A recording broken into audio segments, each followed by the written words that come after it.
We will get to this in just a moment, but I came up with the concept, the term of passive stimming. I'm not sure there is even such a thing, but I think there is.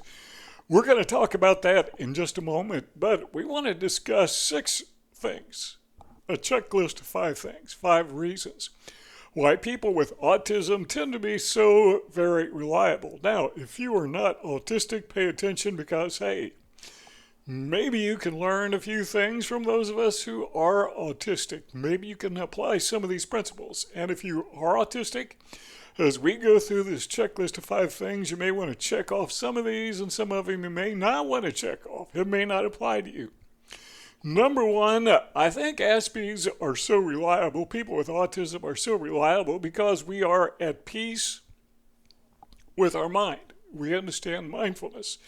I'm not sure why that is, and I'm speculating. I come up with my own hypothesis, and I think it's because we don't have group approval, and if we're going to be accepted, we have to accept ourselves. And I understand some people with autism have never gotten to a point where they totally accept themselves. And one of these days when I get rich, I'm going to buy a headset that doesn't have a cord attached because this thing makes noise the whole time I'm talking. So we are not distracted by whims like fads and styles, but we tend to stay on track because, in my way of thinking, we only have one track. That's the only place we can go, and that is our inner self, our mindfulness. Now, I know people who are not autistic, neurotypical people, they actually try to learn how to be mindful. Maybe they could come to people who are autistic and learn from us because that seems to be something that we specialize in. Yeah, I know there are exceptions, but we tend to be introspectful, mindful. We tend to focus on things that are inside here, not things that are outside there, and so we're at peace with our mind, hopefully. And if you're not okay with things that are in here, well, maybe you're not at peace with your mind. But most people with autism that I've encountered are. Number 2, we tend to discard what I call fanciful expectations. That is because people with autism from day one, we have been forced to face reality, not expectations. So expectations are not foreign to us, but they may as well be.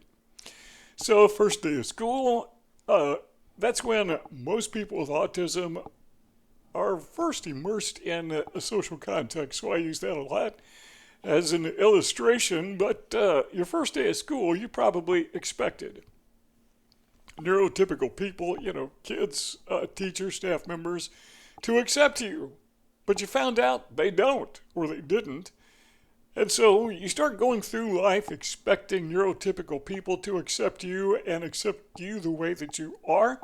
But you're conditioned over time, and again, this is just an hypothesis, but you're conditioned over time to discard these fanciful expectations because they're just contrary to reality. And why would you keep expecting something only to be disappointed rather time after time after time? So rather than be disappointed, we just discard the expectations. Now, if you were to make a friend list, not including family members, not including, that special loved one in your life, but if you were to make a list of all your friends, being a person who is autistic, I wonder how many names would be on that list. I was thinking of that today, or yesterday rather, and it occurred to me, there are a lot of people with whom I am friendly. There are people with whom I can have a conversation. But to say people who are, really friends, I'd have a blank sheet. I can't think of a single person. Some of the people that I've called friends over the past years were true friends, good people. I'm glad I had those friendships. And a lot of people that have been, quote, friends, unquote, over the years have been really disappointments. I expected them to be friends, and some of them turned out to be the exact opposite. They were just taking advantage of me. But we discard fanciful expectations. And if you're not expecting something, again, you just stay on track. You stay on target. You are reliable. Number 3, is we tend to allow for curiosity. Most people that I know who are autistic are very rather curious people. So I take the word very and curious, put them together and come up with the word various, whatever. By the way, when I make these videos, I very seldom go back and edit out mistakes that I make like that because to me the edit is as distracting as the mistake. Besides that, let's have a conversation. You know, in real life conversations, you don't stop and edit out things. You may correct yourself, but that's not an option. So I want to keep these presentations kind of like a personal conversation. Can you hear that knocking with this cord? It's driving me nuts. But we allow for curiosity. And again, it's kind of like the only door that's open to us, but that's a good thing. That's a positive thing. Throughout all my life, I was never a good student, but I was very good I like to study. I like to learn. I like to figure things out. I like to learn how to play the piano. I like to learn how to use the computer. I like to figure out how things work, take things apart, put them back together. I'm not saying I was good at it. I'm just saying that I just had a curious mind. And once I realized, hey, you know, you're autistic, and I started to observe other people who are autistic, it's kind of like it's kind of like we have this mutual understanding. You know, if you own a Corvette, you have a mutual camaraderie with everyone else who owns a Corvette, even if you don't know them. So we tend to have this camaraderie, and so we pay attention to each other. And what I noticed is most everyone who is autistic just very curious. They just want to know how things work, why they don't work if they don't work, and how to make them work if you can make them work. This is the way we are. And I think that's one of the reasons, among many, but that's one of the reasons why it seems that so many people who are innovative, who are inventors, are also autistic because they're just curious. Now, number 4 is very close to number 3 in that we follow inquiry. So it's not just that we are curious, but we follow up on our curiosity. We follow up on, once we start to inquire about something and learn about something, we tend to follow through with it. Not always. I don't always follow through with things, but usually if something is interesting enough to command my attention and my curiosity, I want to do a deep dive, you know? When I started studying autism, I haven't stopped. I'm still studying it. I'm still learning, still doing a deep dive. I am following my inquiry. Now, we are not adept at following people, or at following social trends would probably be a better way of saying it. Some of us do, some of us don't. We don't necessarily follow fads, the trends, whatever happens to be politically correct of the day. And yeah, I know some Aspies who do that, by the way. But what are we going to follow? If we're not following social trends, what is left there for us to follow? Well, we just follow our inquiries. Our inquiries are our friends. Number 5 is we keep our impulses in check. Now, people with autism are notorious for bottling up their anxiety and their stress. And these sometimes are presented as stimming and sometimes presented as meltdowns. So, is it conceivably possible, and I think it is, that peer groups draw out impulses?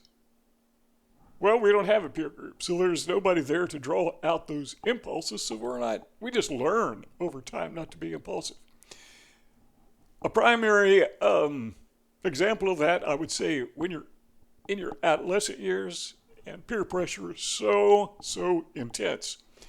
Well, what if you don't have a lot of friends? Well, you don't have a lot of influences to do things that are impulsive. So there you go. All right, let's talk for a moment about passive stimming. When we were talking about allowing for curiosity, what does that do? Well, that stimulates our mind, right? And is it conceivably possible that just allowing for curiosity and then following that curiosity or our inquiry, that is a way of stimulating our mind? Not that we're rocking back and forth, but it still stimulates our mind. So I call that passive stimming. passive stimulating. It's not physical. It's all inside our head. Let's wrap all these together and tie them all together by saying that people with autism, again, just my observation, tend to engage in activities that we enjoy. I think everyone does that. It's not just people with autism, but those things that we enjoy are different from what neurotypical people enjoy in the hive mind. We don't enjoy the social climbing because we don't understand it. We're not a part of it. We don't enjoy being in or around the hive mind, the social circles, the social settings, the social hierarchy, because we don't understand it. It is a point of pain for us. It's frustrating, it's stressful, so we tend to stay away from it. We don't enjoy it. They do enjoy it. So we all tend to engage in activities that we enjoy. People with autism, people who don't have autism, we just enjoy different things. And one of the things we enjoy is being curious, following our curiosity, passive stimming. And that's one of the reasons that we are so reliable. And if we could just sum it up in one phrase, I've mentioned this twice, I think, is we just tend to stay on track. So if you want someone around you who is reliable to be a good influence, befriend a person who has autism. If you want to hire somebody you can depend on, hire a person who is autistic. If you want to marry someone who will be loyal to you, best choice would be a person who is autistic. Keep in mind, we come along with a lot of quirks that if you're not autistic, you might not be comfortable with or aware of, maybe are comfortable with them. But if it's reliability that you want, if you want to get married, stay married, I suggest you look for a person who is autistic or at least has autistic traits. Lower right-hand corner, there's a circle. When you click on that circle, what happens is you become a part of our family by joining our YouTube family, and when you click the bell, then you get notifications every time we upload a video like the one we're doing now. There's a rectangle. Lower left hand of your screen, that will allow you access to our library of a zillion other videos that we've made in the past. All of them evergreen, up to date, as if we made them today, and we will see y'all next time.